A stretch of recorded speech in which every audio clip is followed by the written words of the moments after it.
يريد الله ليذهب عنكم الرجس أهل البيت ويطهركم تطهيرا صدق الله العظيم وصدق رسوله النبي الكريم الأمين بجاه النبيين إن الله وملائكته يصلون على النبي یا ایھا الذین آمنوا صلوا علیہ وسلموا تسلیما۔ عظیم عبادت ہے صلوات، ذرا مل کے پڑھیے۔ الصلاۃ والسلام علیک یا سیدی یا رسول اللہ وعلی آلک واصحابک یا سیدی یا حبیب اللہ۔ الصلاۃ والسلام علیک یا سیدی یا نبی اللہ وعلی آلک واصحابک یا سیدی یا خاتم النبیین۔ تمام تعریف و توصیف اللہ مجدہ الکریم کی، جو ذات ببرکات بھی ہے اور خالق کائنات بھی ہے۔ تمام تعریف و توصیف رب کے پیارے، رب کے محبوب، شافع یوم النشور، فخر عرب و عجم، رفیق عمر و ابو بکر، محسن عثمان و علی، حضرت سیدنا حبیب مجتبیٰ محمد مصطفیٰ صلی اللہ علیہ وآلہ وسلم کی بارگاہ اقدس میں نذرانہ گلدستہ پیش کرنے کے بعد میرے سامنے موجود حاضرین کرام، السلام علیکم ورحمۃ اللہ وبرکاتہ۔ جزاک اللہ۔ عزیز دوستوں اور بزرگوں اور پیارے بچوں، بھائیوں، قرآن مجید فرقان حمید کی بہت ساری آیات میں اللہ تبارک و تعالیٰ نے اہل بیت کا ذکر فرمایا ہے۔ اہل بیت کا ذکر اللہ نے خود فرمایا ہے۔ حضور صلی اللہ علیہ وآلہ وسلم نے اپنی اہل بیت کی طرف امت کی توجہ دلائی ہے، اور یہ کوئی چھوٹے موٹے اہل بیت نہیں ہے جن کو ہم اہل بیت کہتے ہیں۔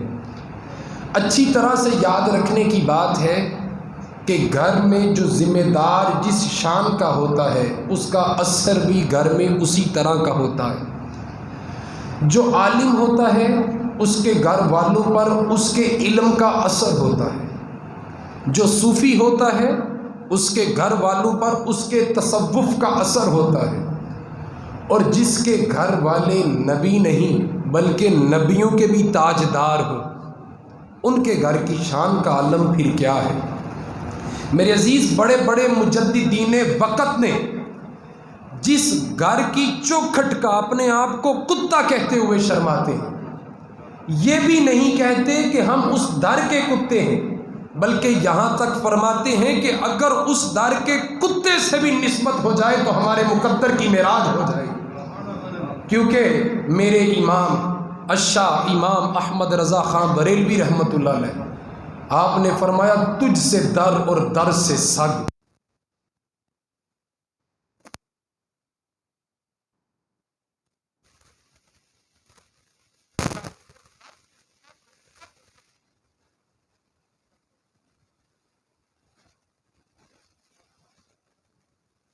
حمید کی سورہ صافات، سورت نمبر بھی 33 ہے اور آیت نمبر بھی 33 ہے۔ اللہ تبارک و تعالیٰ نے ارشاد فرمایا انما یرید اللہ تبارک و تعالیٰ نے یہ ارادہ کر لیا ہے لیذھب عنکم الرجس اہل البیت ویطہرکم تطہیرا، کہ تم کو ہر گندگی سے، ہر نجاست سے، ہر رجس سے، ہر گند سے اللہ پاک فرما دے گا۔ انما یرید اللہ، اس کا مطلب کہ اللہ نے ارادہ کر لیا۔ اللہ کا ارادہ میری اور آپ کی طرح کا نہیں ہوتا، اللہ کا ارادہ ہی اللہ کا فیصلہ ہوتا ہے، کہ اللہ نے فیصلہ فرما لیا ہے کہ میں اپنے نبی کی اہل بیت سے گندگی کو، نجاست کو، رجس کو دور فرما دوں گا۔ اب قرآن پاک نے اہل بیت کا ڈائریکٹ ذکر فرمایا، پراپر نام لیا، وَيُطَهِّرَكُمْ تَطْهِيرًا، رجسا اہل البیت، اہل بیت کا پراپر نام لیا، ڈائریکٹ ذکر فرمایا اہل بیت۔ اب اس میں یہ بات زیر غور ہے کہ اہل بیت ہیں کون۔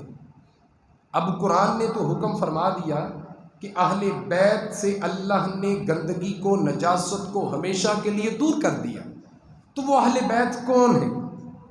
ممکن ہے کہ 14 صدیوں کے بعد کوئی ہاتھ پیر مارے اور یہ کہے کہ یہ جو اہل بیت ہیں یہ حضور صلی اللہ علیہ وآلہ وسلم کی ازواج ہیں، کیونکہ اوپر سے جو کلام ذکر ہوتا آ رہا ہے یا اوپر سے جو وحی الہی آتی ہے وہ حضور کی بیویوں کے متعلق ہوتی ہے۔ ممکن تھا کہ کوئی بندہ اہل بیت کی حق تلفی کرتا اور یہ کہہ دیتا کہ اہل بیت تو حضور کی ازواج ہیں، صرف حضور کی ازواج ہیں۔ جب یہ آیت نازل ہوئی تو حضور صلی اللہ علیہ وآلہ وسلم اپنی بیوی ام المؤمنین ام سلمہ کے گھر میں تھے۔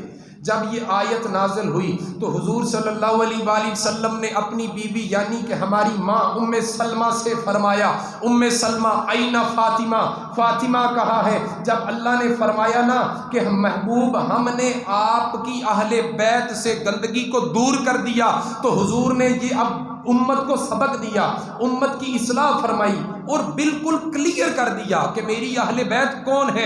حضور نے ام سلمہ سے فرمایا، ام سلمہ اینا فاطمہ، فاطمہ کہاں ہے؟ سیدہ حاضر ہو گئی۔ حضور نے فرمایا اینا علی، علی کہاں ہے؟ مولا علی حاضر ہو گئے۔ حضور نے فرمایا اینا حسن و حسین، حسن و حسین کہاں ہے؟ حسن و حسین حاضر ہو گئے۔ حضور صلی اللہ علیہ وآلہ وسلم نے اپنی کندھا مبارک پہ جو چادر ہوتی تھی اس چادر کو اتارا اور اس چادر کو اپنے سر پہ یوں بچھایا اور حضرت حسنین کریمین کو اور حضرت علی کو اور اماں فاطمہ کو یعنی کہ اپنی بیٹی کو فرمایا کہ اس چادر کے سائے کے نیچے آ جاؤ۔ جو اس چادر کے سائے کے نیچے آئے تھے ان کو آل ابا کہتے ہیں۔ حضور صلی اللہ علیہ وآلہ وسلم نے حسنین کریمین کو اپنی گود میں بٹھایا اور حضرت علی کو اور بی بی زہرا کو اپنے ساتھ لیا اور اس چادر میں لے کے حضور صلی اللہ علیہ وآلہ وسلم نے دعا فرمائی۔ وہ دعا کیا فرمائی؟ اللہم ہؤلاء اہل بیتی، اے میرے پروردگار یہ میری اہل بیت ہے اور میرے پروردگار میں ان سے محبت کرتا ہوں، تو بھی ان سے محبت فرما اور جو ان سے محبت کرے تو ان سے بھی محبت فرما۔ مطلب کہ جب ذکر ہوا نا کہ اہل بیت سے اللہ نے نجاست کو دور کر دیا تو پھر سوال اٹھتا ہے کہ اہل بیت کون ہے؟ تو اس آیت کے نزول کے بعد حضور نے حضرت علی کو، بی بی زہرا کو، حسنین کریمین کو اپنی آغوش میں اپنی چادر کے سائے میں لا کے فرمایا کہ یہ میری اہل بیت۔ حضور صلی اللہ علیہ وآلہ وسلم کی ازواج بھی اہل بیت ہیں، اس میں کوئی شک نہیں ہے، لیکن اہل بیت کی شان میں سب سے زیادہ فضیلت رکھنے والے حسنین کریمین کے گھر والے حسنین کریمین ہیں۔ اور پھر حضور نے اعلان فرمایا کہ یا رب العالمین جو ان سے صلح کرے گا میں ان سے صلح کروں گا، جو ان سے جنگ کرے گا میں محمد ان سے جنگ کروں گا۔ حضور نے خود توجہ دلائی اپنی اہل بیت کی محبت کی طرف، یعنی کہ عام لفظوں میں کہوں تو حضور نے اپنی اہل بیت کی محبت کی دعوت دی کہ میری اہل بیت سے محبت کرو۔ ایک مرتبہ حضور صلی اللہ علیہ وآلہ وسلم نے حضرت امام علی مقام امام حسین یعنی کہ اپنے نواسے حضرت علی کے بیٹے، بطول زہرا کے بیٹے، بطول زہرا کے لال، جنہیں حضور نے یہاں تک فرمایا کہ حسین اور حسن فاطمہ آپ کے بیٹے نہیں ہیں بلکہ یہ میرے بیٹے، مسجد نبوی میں آپ بیٹھے تھے، حضور صلی اللہ علیہ وآلہ وسلم نے حضرت حسین کا ہاتھ پکڑا اور ہوا میں بلند کیا اور صحابہ کو مخاطب کر کے فرمایا، صحابہ اس بچے کو پہچانو، یہ بچہ میرا حسین ہے۔ صحابہ اس بچے کو پہچان لو، یہ بچہ میرا حسین ہے، جو اس سے محبت کرے گا، اس کے بھائی حسن سے محبت کرے گا، اس کی امی سے محبت کرے گا، اس کے ابو سے محبت کرے گا۔ حضور نے فرمایا جنت میں میرا وہ ہم نشین ہوگا۔ ہم نشین کسے کہتے ہیں؟ صرف سمجھانے کے لیے گزارش کرنے لگا۔ ہم نشین اس کا مطلب یہ ہے کہ میں اور آپ اس وقت آمنے سامنے ہیں، ہم نشین ہیں۔ حضور صلی اللہ علیہ وآلہ وسلم نے فرمایا کہ جو بندہ میری اہل بیت سے، حسن و حسین سے، ان کی آل سے، ان کی امی سے، ان کے ابو سے محبت کرے گا، میں جنت میں بیٹھا ہوں گا، جنت میں میرے سامنے وہ بندے بیٹھے ہوں گے، وہ بیٹھے ہوں گے جو میری اہل بیت سے محبت کرتے ہیں۔ اللہم ہؤلاء اہل بیتی، حضور نے فرمایا کہ اللہ یہ میری اہل بیت ہے، پنجتن کو لیا اپنی چادر کے نیچے اور فرمایا یہ میری اہل بیت ہے۔ تو اب یہاں پر ایک اور سوال اٹھ سکتا تھا کہ اس حدیث کی یا اس آیت کی یا اس دعا کی راوی صرف اکیلی ام سلمہ تھی ظاہراً۔ جب آیت نازل ہوئی تو حضور صلی اللہ علیہ وآلہ وسلم نے فوراً سے اپنی اہل بیت کو بلایا اور اہل بیت کو بلا کے دعا مانگی اس وقت ظاہر گواہ صرف کون تھا؟ حضرت ام سلمہ تھی، صرف حضرت ام سلمہ تھی، اور کوئی تیسرا بندہ نہیں تھا. یعنی وہ صرف یا وہ تھے جن کے بارے میں جن کی شان حضور نے بیان فرمائی، یا ایک وہ ام سلمہ تھی جنہوں نے اپنے کانوں سے سنا. حضور جانتے تھے کہ کبھی کبھار یا 14 صدیوں کے بعد ہو سکتا ہے کہ میری اہل بیت کی حق تلفی کی جائے، ہو سکتا ہے کہ اس بات کو تروڑ مروڑ دیا جائے، ہو سکتا ہے کہ یہ کہہ کہ اس بات کو ٹال دیا جائے کہ اس کی راوی تو صرف اکیلی ہے، اکیلی راوی ہے، اس کے علاوہ کوئی بندہ اس بات کو نہیں جانتا. تو اس بات پہ اس طرح کیسے یقین کر لیا جائے کہ حضور نے انہیں خود اہل بیت فرمایا. اب حضور صلی اللہ علیہ وآلہ وسلم نے بڑا شاندار اہتمام کیا تاکہ مدینے کا بچہ مدینے کا فرد مدینے کا انسان یہ جان سکے کہ نبی کی اہل بیت کون ہے. حضور صلی اللہ علیہ وآلہ وسلم نے حضرت محمود علوسی رحمۃ اللہ علیہ لکھتے ہیں، ابن عباس لکھتے ہیں، حضرت رازی لکھتے ہیں کہ جب یہ آیت نازل ہوئی، آیت تطہیر نازل ہوئی، اور حضور نے اپنی چادر کے نیچے اہل بیت کو لیا اور حضور نے فرمایا یہ میری اہل بیت ہے. اس کی گواہ صرف اکیلی ام سلمہ تھی، لیکن اس کے بعد حضور نے کیا اہتمام فرمایا؟ ایک قول کے مطابق 40 دن، ایک قول کے مطابق 3 مہینے، ایک قول کے مطابق 6 مہینے حضور صلی اللہ علیہ وآلہ وسلم جب مسجد نبوی میں فجر کی اذان کے بعد تشریف لے کر آتے، فجر کی نماز کے لیے آپ تشریف لاتے، تو حضور صلی اللہ علیہ وآلہ وسلم بطول زہرا کے دروازے پہ آ کے رک جاتے اور رک کے فرماتے الصلاۃ الصلاۃ یا اہل البیت، السلام علیکم ورحمۃ اللہ یا اہل البیت. حضور فرماتے اٹھو اٹھو نماز کے لیے اٹھو میری اہل بیت، اور حضور فرماتے تم پر سلامتی ہو اے میری اہل بیت. یعنی کہ حضور کم سے کم 40 دن کا کون کو ملے گا. یعنی کہ اگر آپ اٹھا کر دیکھیں تو حضور نے اس کا اہتمام خود فرمایا اور خود دکھایا کہ میری اہل بیت کون. اور حضور 40 دن تک کم سے کم، اور زیادہ سے زیادہ 6 مہینے، 40 دن بھی اگر آپ لے لیں تو حضور سلام بھی فرمایا کرتے تھے، اور سلام کے بعد صلاۃ کے لیے اٹھایا بھی کرتے تھے، اور بعد میں اہل بیت کے ذکر سے یاد فرمایا. انما یرید اللہ لیذھب عنکم الرجس، کہ اللہ ہر ناپاکی کو، حضور صلی اللہ علیہ وآلہ وسلم نے فرمایا کہ میں اور میری اہل بیت گناہوں سے پاک ہیں، میری اہل بیت پر گناہ کا گمان بھی نہ کریں، میں اور میری اہل بیت گناہوں سے پاک ہیں. اور امام رازی لکھتے ہیں کہ اس آیت کے اندر کہ کون سے گناہوں سے پاک ہیں، اس میں بتایا گیا کہ جو بھی بڑے بڑے ایسے گناہ جو انسان کو مزید گمراہ کرتے ہیں، یہ ان گناہوں سے بھی پاک ہیں. یعنی کہ یہ بخل سے بھی پاک ہیں، لالچ سے بھی پاک ہیں، حسد سے بھی پاک ہیں، بغض سے بھی پاک ہیں، کینے سے بھی پاک ہیں. یہ رسول اللہ صلی اللہ علیہ وآلہ وسلم کے خاندان والے. اب دیکھیے کہ حضرت امام حسین نے ساری زندگی سخاوت کی، آپ کی طبیعت میں بڑی نفاست تھی، بڑی نفاست. آج کے دور کا جو مولوی ہے وہ پیسے لے کر تقریر کرتا ہے، یا وہ یہ کہہ دیتا ہے، میں سب کی بات نہیں کر رہا، کچھ کی بات کر رہا ہوں، بڑے بڑے اچھے جری اور دلیر آدمی ہیں جنہوں نے اپنی زندگی دین کے نام پر وقف کر دی ہے، بڑے بڑے خوبصورت لوگ بھی ہیں، بڑے بڑے شاندار لوگ بھی ہیں، لیکن جو ہیں اس طرح کے کام کرتے ہیں، جو سٹیج پہ بیٹھنے سے پہلے اپنا معاوضہ مانگتے ہیں، اپنا ریٹ لگاتے ہیں اور کہتے ہیں کہ ہمیں اتنے پیسے ملیں گے تو اس کے عوض ہم دین کی خدمت کریں گے، اگر اتنے پیسے ملیں گے تو ہم یہ کریں گے یہ کریں گے. آج کل کا جو مولوی ہے وہ پیسے لے کر دین کی خدمت کرتا ہے، اور حسین نے تو اپنا گھرانہ دے کر دین کی خدمت کی. کچھ ہزاروں لاکھوں نہیں دی مسجد بنانے کے لیے، کسی کے جہیز کا انتظام، یہ تھوڑے پیسے یہ نہیں، ہزاروں لاکھوں مسجد کے لیے نہیں، بلکہ 18 سال کا اپنا پیارا جوان بیٹا اللہ کی راہ میں شہید کرا، 19 سال کا خوبصورت بھتیجا قاسم بن حسن اپنے بڑے بھائی کا بیٹا اللہ کی راہ میں دے دیا، سب سے چھوٹا لاڈلا معصوم خوبصورت دل نشین پیارا علی اصغر 6 ماہ کا بیٹا اللہ کی راہ میں دے دیا. اور اس طرح دین کی خدمت کی کہ آزمائش پر صبر نہیں کیا، بلکہ آزمائش پر پورا اتر کے اللہ کا شکر ادا کیا۔ لوگ تو آزمائش میں صبر کرتے ہیں، مشکل آئے تو صبر کرتے ہیں، لیکن امام علی مقام کی شان یہ ہے کہ وہ آزمائش میں بھی اللہ کا شکر ادا کرتے ہیں، اور جو پیچھے گھر بچا تھا وہ بھی اللہ کی راہ میں خیرات کر دیا۔ یہ ہے نبی کی اہل بیت، نبی کے خاندان والے۔ حضور صلی اللہ علیہ وآلہ وسلم کی اہل بیت میں کون کون آتے ہیں؟ حضور صلی اللہ علیہ وآلہ وسلم کی 4 بیٹیاں تھیں۔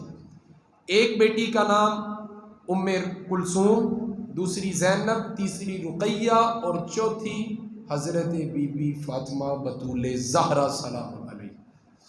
2 بیٹیاں حضرت عثمان غنی کے نکاح میں تھیں، یکے بعد دیگر۔ اسی وجہ سے حضرت عثمان کو ذو النورین بھی کہا جاتا ہے۔ حضرت فاطمہ کا نکاح مولا علی شیر خدا کرم اللہ تعالی وجہ الکریم سے ہوا تھا، اور ام کلثوم۔ مباہلے کی جب آیت نازل ہوئی نا، کہ جب حضور صلی اللہ علیہ وآلہ وسلم پادریوں سے مباہلہ کرنے کے لیے تو آپ تشریف لے گئے، اور آپ اپنی اہل بیت کو ساتھ لے کر گئے تھے، جن میں امام حسن، حسین، مولا علی اور بی بی فاطمہ آتی۔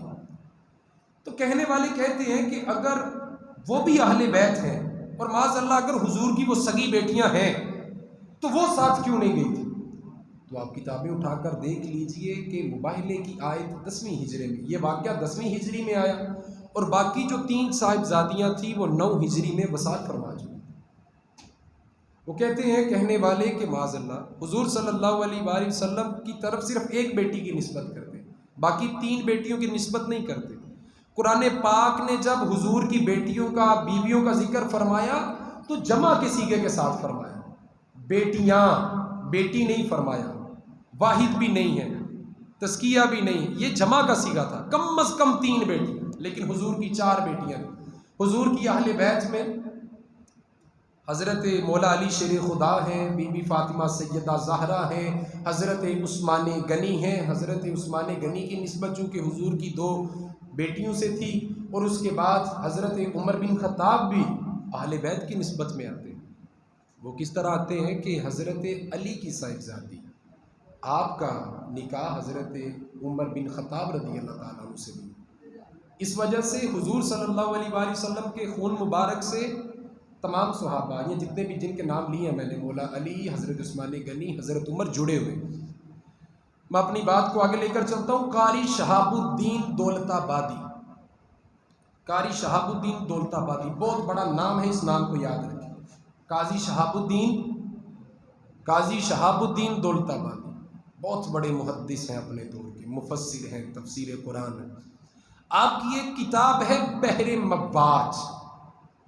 مواج، اس کتاب کے اندر آپ کیا لکھتے ہیں؟ قاضی شہاب الدین دولت آبادی اس کتاب کے اندر حضور صلی اللہ علیہ وآلہ وسلم کا ایک فرمان نقل کرتے ہیں، اس کا مفہوم کچھ یوں ہے۔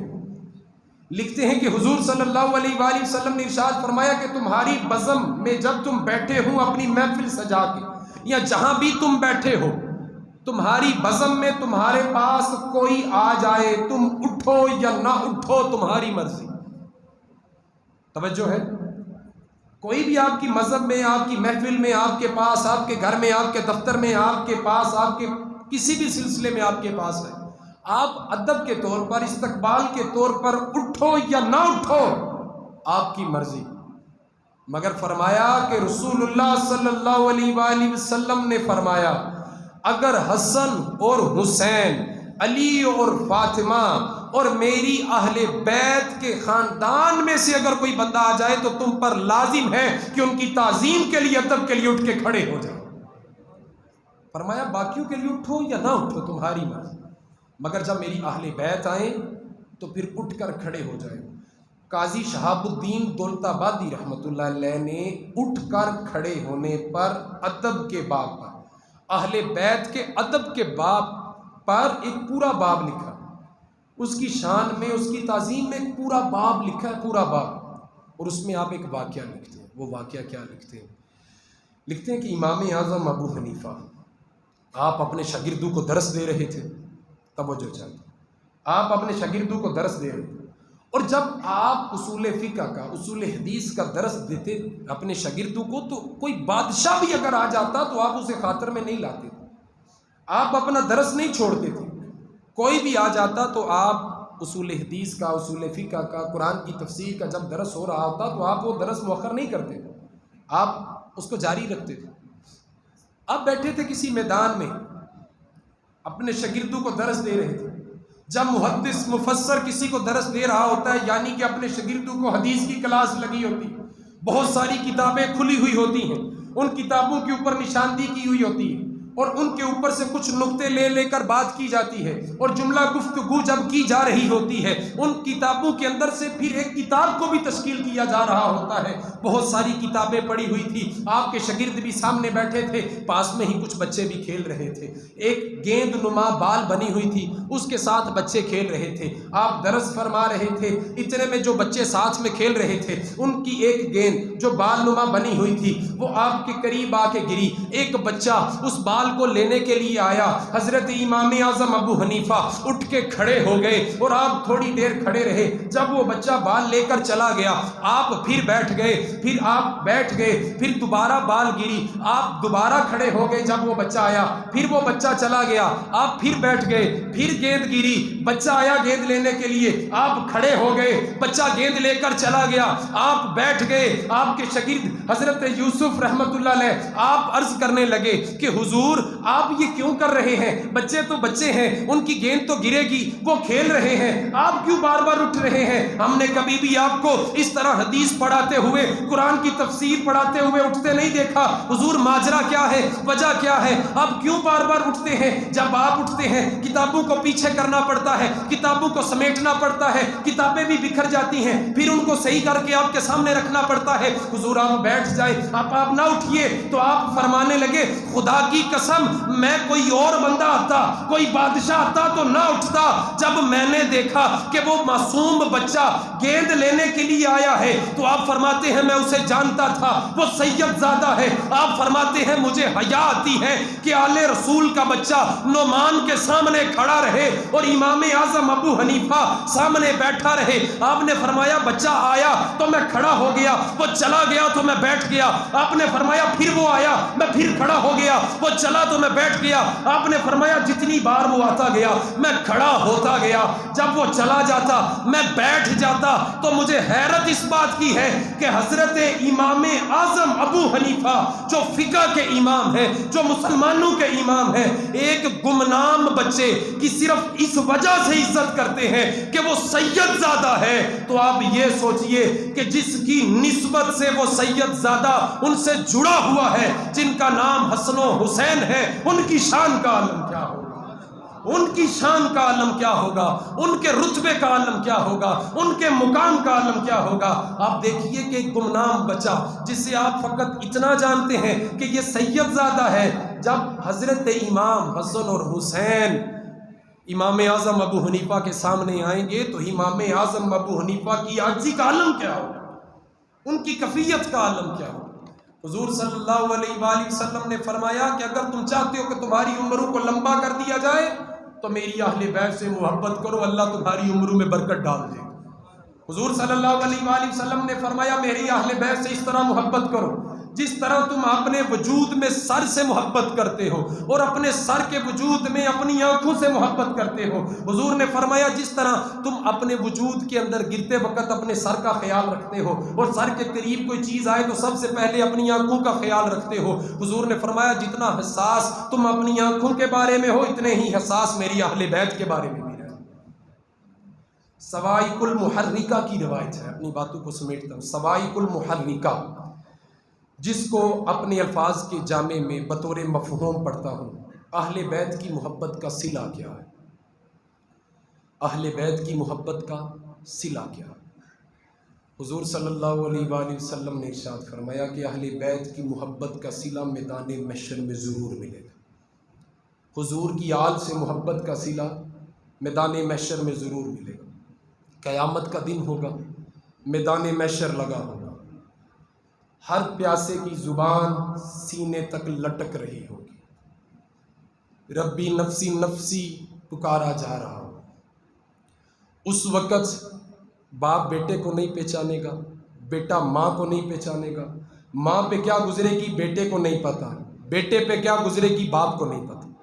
ایک بیٹی نہ ماں بیٹے کو دے گی، نہ باپ بیٹے کو دے گا، نہ بیٹا ماں باپ کو دے گا۔ رب نفسی نفسی کا عالم۔ حضور نے فرمایا جب یہ عالم ہوگا، سورج سوا نیزے پہ ہوگا، پیاس کی شدت سے زبانیں سینوں تک لٹک رہی ہوں گی، اور عرش کے نیچے سے ایک آواز آئے گی، عرش کے نیچے سے ایک آواز آئے گی، اعلان ہوگا کہ کون ہیں وہ لوگ جو میرے محبوب کی اہل بیت سے محبت کرتے ہیں، کون ہیں وہ لوگ جو میرے محبوب کی اہل بیت سے محبت کرتے ہیں۔ اب ان کو سورج کے نیچے نہیں بلکہ عرش کے نیچے رکھا جائے گا، ان کو عرش کے نیچے رکھا جائے گا۔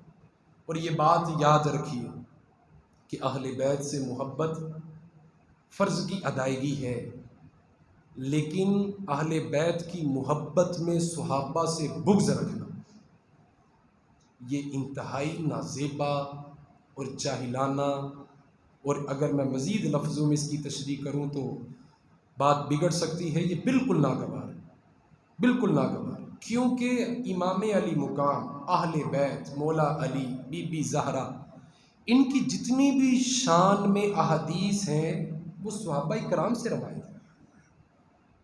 ذرا تھوڑا سا سمجھیے نا کہ حضرت امام حسین کی شان میں جتنی احادیث حضور نے بیان فرمائی ہیں ان کی روایت کرنے والے صحابہ کرام۔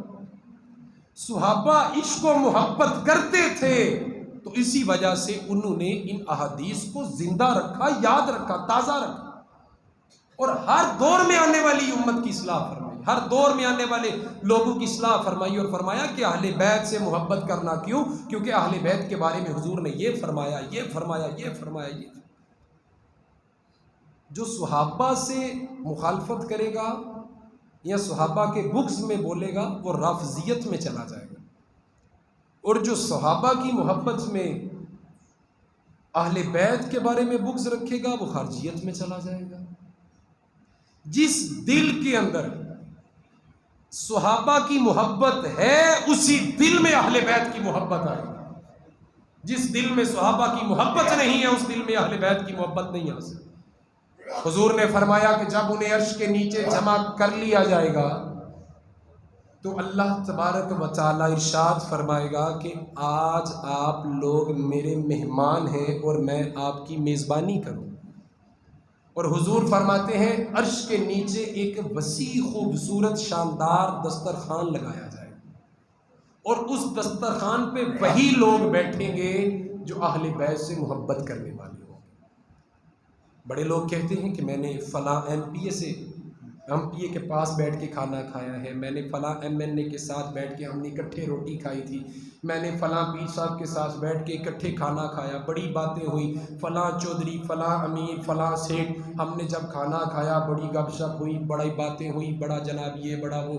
جب بندہ کسی دنیا دار کے ساتھ یا کسی عہدے داران کے ساتھ بیٹھ کر کھانا کھا لے تو وہ 10 بندوں کو ضرور بتاتا ہے کہ میں نے فلاں بندے کے ساتھ، فلاں وزیر کے ساتھ بیٹھ کے کھانا کھایا اور اس نے میری بات سنی، ہماری گپ شپ ہوئی، ہماری باتیں ہوئی، ہم ایک دوسرے کو دیکھتے رہے، وہ میرے چہرے سے واقف ہو گیا، میں اس کے فون نمبر سے واقف ہو گیا، ہماری بڑی سلام دعا بن گئی۔ جب بندہ کسی دنیا دار کے پاس بیٹھے تو اپنی شان بڑی طریقے سے، بڑے اہتمام سے سناتا ہے۔ تو صوفیاء فرماتے ہیں اگر تو اہل بیت سے محبت کر تو نبی کریم کے ساتھ عرش کے نیچے دسترخوان پہ بیٹھنے کا شرف حاصل ہو۔ اگر اہل بیت سے محبت ہو گئی تو پھر کسی دنیا دار کے ساتھ نہیں، کسی عہدے داران کے ساتھ نہیں، وزیر کے ساتھ نہیں، نبیوں کے سردار کے ساتھ عرش کے نیچے، رب کے عرش کے نیچے اور رب کے سجائے ہوئے دسترخوان پہ بیٹھنا یہ نصیب ہو۔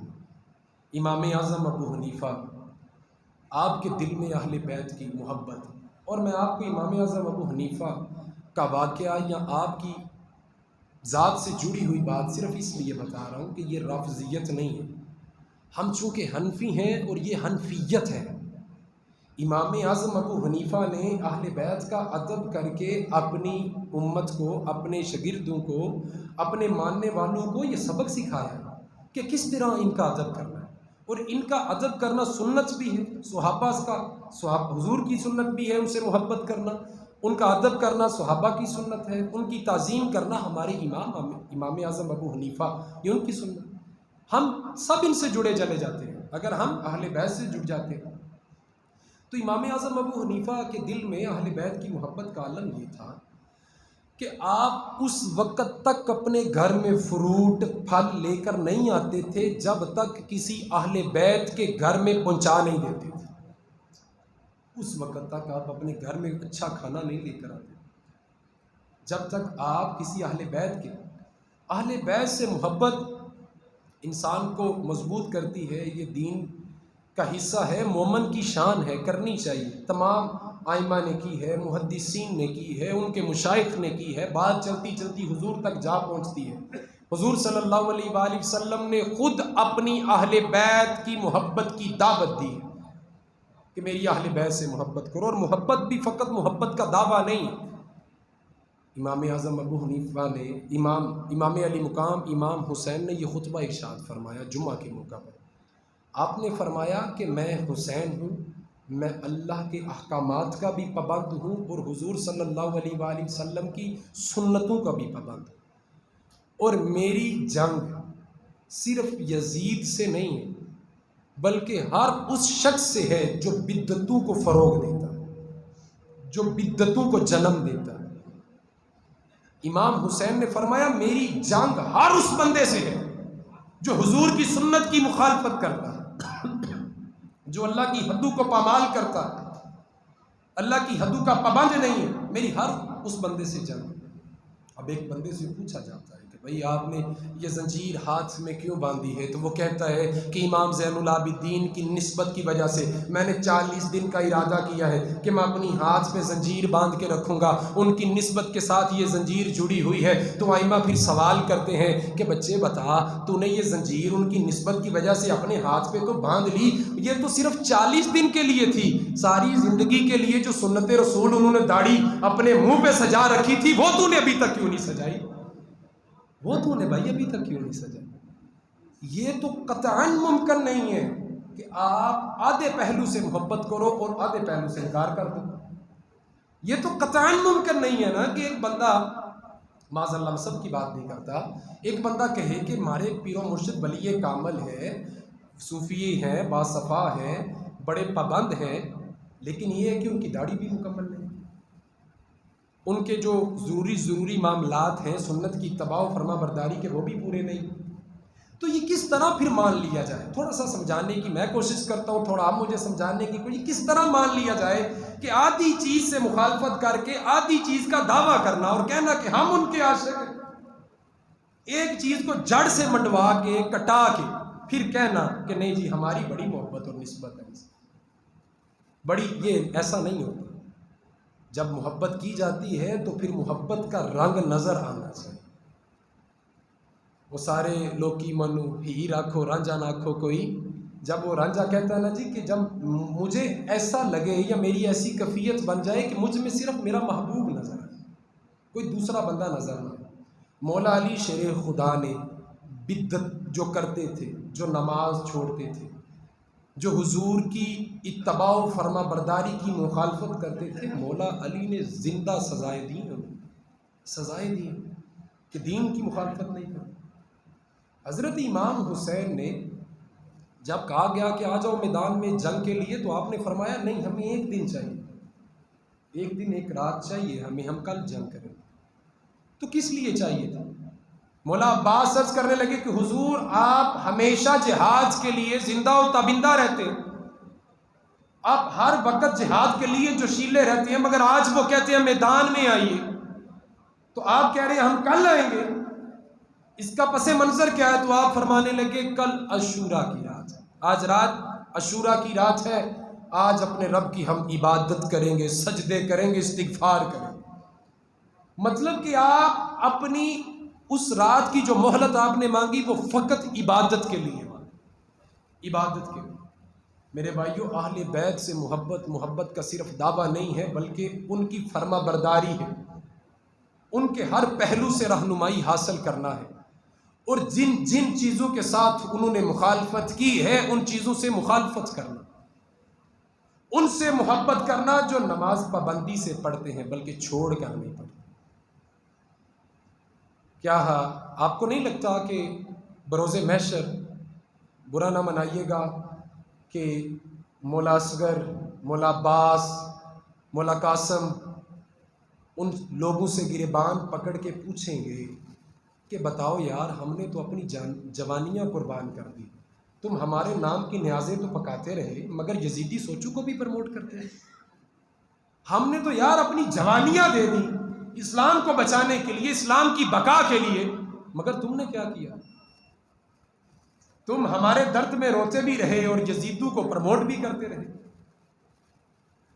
قاتل سے محبت بھی، مقتول سے یارانہ بھی، بتا محشر میں کس سے جزا مانگے گا۔ ایسے تو نہیں ہوتا ہے نا بھائی جان۔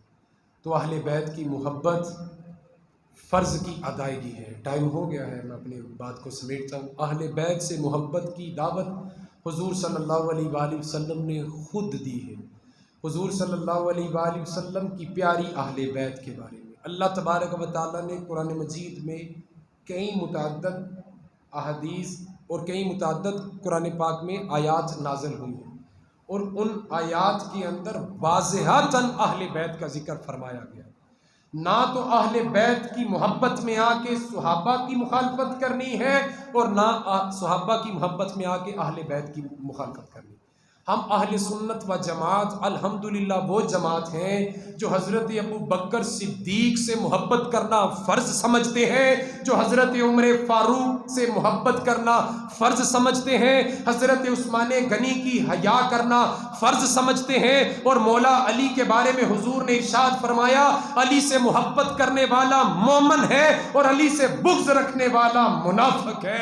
اور حضور نے ارشاد فرمایا حسین کریمین سے میری محبت یہ ہے کہ حسین منی وانا من الحسین، حسین مجھ میں سے ہے، میں حسین میں سے ہوں، یعنی کہ حسین مجھ میں سے ہے، اور حسین میں سے ہوں کا مطلب یہ ہے کہ حسین کے اندر لوگ میری گفتار دیکھیں گے، میری شجاعت دیکھیں گے، میری سرداری دیکھیں گے اور میری سخاوت دیکھیں گے۔ تو میرے بھائیوں، اہل بیت سے محبت بھی فرض ہے، صحابہ سے محبت بھی فرض ہے، اور ہم اہل سنت و جماعت الحمدللہ اہل بیت سے محبت کسی شعلہ بیان کی وجہ سے نہیں کرتے، بلکہ اہل بیت سے محبت رب کے قرآن کی وجہ سے یا حضور کے فرمان کی وجہ سے کرتے، کیونکہ اہل بیت کو جتنی بھی شانیں ملی ہیں، آخری بات نکتے والی، اہل بیت کو جتنی بھی شانیں ملی ہیں، چاہے وہ مولا علی ہوں، چاہے وہ امام حسن ہوں، چاہے وہ حسین ہوں، چاہے سیدہ زہرا ہوں، جتنی بھی ان کو شانیں ملی ہیں وہ مصطفیٰ کریم کے صدقے سے ملی۔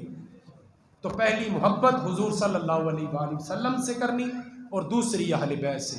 اللہ سے دعا ہے اللہ میری ان باتوں کو تاثیر بنا کے ہمارے دلوں میں ڈال دے، اور اگر ہم مجھ سے کوئی لفظ شکنی ہوئی ہو، یا اہل بیت کا ذکر ہے بہت مبارک اور پاک ذکر ہے، اگر ان کی شان میں بیان کرتے ہوئے مجھ سے کوئی لفظ شکنی ہو گئی ہو، کوئی بے ادبی ہو گئی ہو، تو میں منبر پہ بیٹھ کے رجوع کرتا ہوں۔ اللہ سے دعا ہے اللہ ہماری حاضری کو قبول فرمائے۔ سنت